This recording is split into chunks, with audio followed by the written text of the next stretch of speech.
krishtere, një gjë që shohim kur bëhet fjalë për dashurinë krishtere, është që shikohet në mënyra se si falim, se si duam, se si sakrifikojmë, se si e dojmë, se si duam, se si e kalojmë kohën. Tani në qoftë se do të bëjmë këtë pyetje, që si na do, si e ka shfaqur dashurinë Perëndia tek na. Nëse në qoftë se do të dish për besimet e tjera, për fetë e tjera, po pyetja ata, thoj si të do Zoti jot? Si të do? Do më qa, ku e kupton dashurinë që Zoti ka për të? Në çfarë mënyre e kupton? Si e kupton? Tani në qoftë se ja bëjmë Biblës këtë pyetje, që si e kuptojmë ne që Perëndia na do? Në fakt, Perëndia nuk e mban të fshehtë dashurinë e tij për ne. E ka bërë të dukur që në fillim.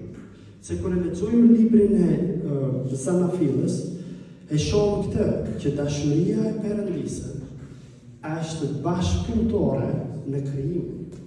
Do Perëndia na krijovi për shkak sepse na deshi, nuk na krijovi për ndonjë arsye tjetër. Po gjithashtu e shohim në këtë, që edhe kur ne mëkatuam, edhe zgjodhëm të bëjmë vullnetin tonë, Perëndia nuk na la pa shpresë, po thotë kështu që Zoti është i mëshirshëm dhe i hirshëm, i ngadalshëm në zemërim dhe i madh në dashuri.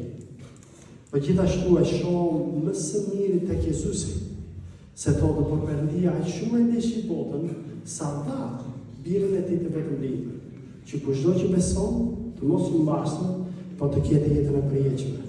Po është edhe vargu 3, një varg tjetër te Romakët 5:8, që thotë Perëndia e tregoi dashurinë e tij ndaj nesh, sepse edhe kur ishim ende në mëkat, Krishti vdiq për ne.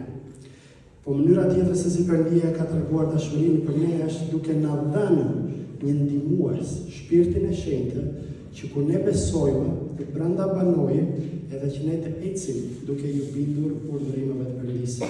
Po gjithashtu, edhe premtimi i Perëndisë.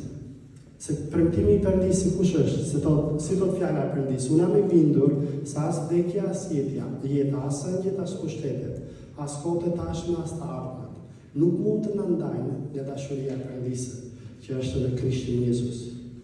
Kështu që ne të krishterit e kuptojmë se si Zoti na do edhe se çfarë Zoti ka bërë për ne. Për shkak se shohim dashurinë, sakrificën edhe kujdesin që Perëndia ka. Kështu që shkojmë tek